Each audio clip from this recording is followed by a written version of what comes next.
नमस्कार मित्रांनो, प्रश्न क्रमांक 117.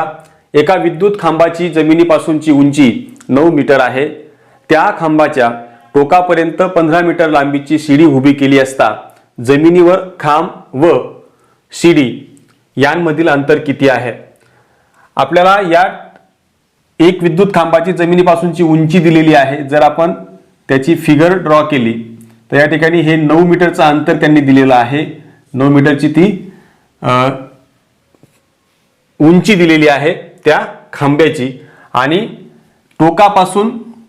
टोकापर्यंत 15 मीटर लांबीची शिडी जी आहे ती उभी केली आहे. म्हणजेच इथून ही 15 मीटरची शिडी जी आहे ती या ठिकाणी उभी केली आहे आणि त्यांचं म्हणणं आहे की या टोकापासून तर इथपर्यंतचं अंतर किती असेल शिडीचं.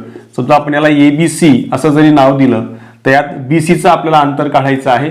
ABचं दिलेलं आहे, ACचं दिलेलं आहे आणि या ठिकाणी हा परपेंडिक्युलर असणार आहे.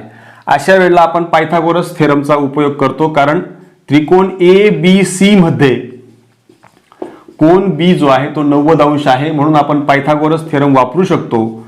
पायथागोरसाच्या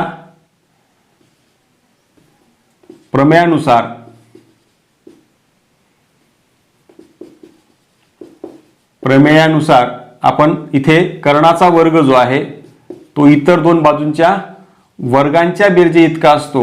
या प्रमेयानुसार आपण ते काढू शकतो. तर इथे आपल्याला कर्ण जो आहे तो 15 दिलेला आहे, 15चा वर्ग. AB जो आहे 9 मीटर, 9चा वर्ग आणि BC आपल्याला काढायचा आहे इथपासूनचा इथपर्यंतचा अंतर. 15चा वर्ग 225 असतो, 9चा वर्ग 81 असतो आणि हा BC वर्ग या ठिकाणी आपल्याला मिळतोय. तर BC वर्ग बरोबर या दोघांची जर आपण वजाबाकी केली तर हा 144 आपल्याला मिळतो आहे आणि याचं वर्गमूळ काढलं तर ते आपल्याला मिळतंय 12. यावरून आपल्याला BCची लांबी मिळाली. म्हणजेच जमिनीवर खांब व शिडी यांच्यामधलं अंतर जे आहे ते आपल्याला मिळालेलं आहे.